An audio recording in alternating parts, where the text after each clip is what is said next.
Salut à tous et bienvenue pour le journal du Mercato M. Le point rapide et complet sur le Mercato et l'Olympique de Marseille. On commence avec une nouvelle qui nous vient d'Espagne et qui est plutôt intéressante concernant Carlos Bacca. Il pourrait ne pas signer au FC Séville pour une question de place extra-communautaire. Elles sont toutes prises dans l'effectif sévillan.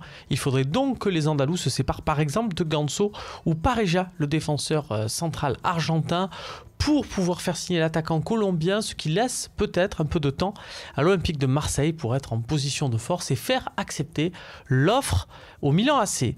L'OM est en pôle également sur le dossier Jordan Amavi, une piste initiée par Andoni Zubizarreta et où le club est confiant. Attention quand même parce que bien qu'en retard, la Fiorentina et Nice peuvent toujours surenchérir pour passer devant l'OM.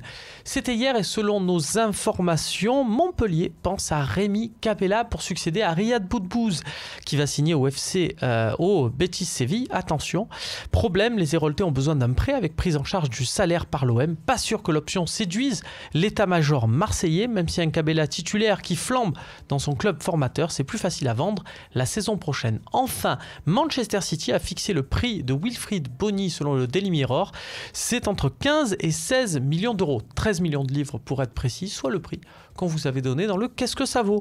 Deux recrues de poids à Nice, on passe au volet de la Ligue 1 et alors que Jean-Michel Seri est de plus en plus proche du FC Barcelone, Nice se renforce devant avec Wesley Sneijder au poste de meneur de jeu. Comme avec Balotelli, il ne jouera sûrement pas tous les matchs, mais quand les deux seront alignés, ça risque de faire mal. Et puis ce n'est pas fini pour les Aigons puisque Alan Saint-Maximin est en train de passer sa visite médicale pour être qualifié à temps pour le tour préliminaire contre Naples, le tour de Ligue des Champions. C'est quand même autre chose que Lesmelou positionné sur le côté droit. Et puis pour le remplacer, Monaco va miser sur Rachid Ghezal qui était lui en fin de contrat du côté de Lyon. On termine ce journal du Mercato M avec un ancien Olympien, Mario Lemina, qui va quitter la Juventus de Turin pour découvrir la Première Ligue et plus précisément Southampton.